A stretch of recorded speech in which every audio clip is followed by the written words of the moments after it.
आज मी बनवते हलवा फ्राय. हे 2 हलवे मला त्यांनी 1500ला सांगितले होते. ते त्यांनी मला 1200ला 2 दिले. 2 हलव्यांचे मस्त मोठे मोठे पीसेस झालेले आहेत. ते आता स्वच्छ धुवून घेऊन मी त्याच्यामध्ये लिंबू पिळते. सगळीकडे मस्त आता लिंबू पिळून घेतलेला आहे. त्यामध्ये आता मी मीठ घालते आहे. 2 चमचे मीठ घातलेलं आहे. त्यानंतर हळद घातलेली आहे. त्यानंतर लाल तिखट घातलेलं आहे. आता हे सगळं मी व्यवस्थित मिक्स करून घेते.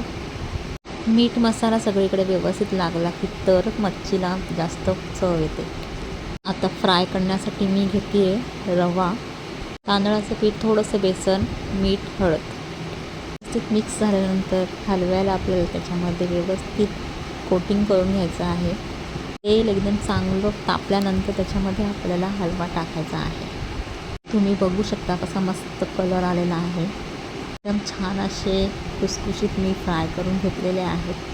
तुम्हाला आत्ता मी दाखवते तोडून हलवा आतमध्ये कसा आहे. एकदम फ्रेश ताजा आहे. तुम्ही नसेल ट्राय केला तर नक्की ट्राय करा. खूप भारी लागतो. फ्राय तर भारी लागतो, त्यासोबत रस्साही छान लागतो. आम्ही आता मस्त गरम गरम जेवतो आहे. व्हिडिओ आवडल्यास लाईक, शेअर, सबस्क्राईब करा. थँक्यू.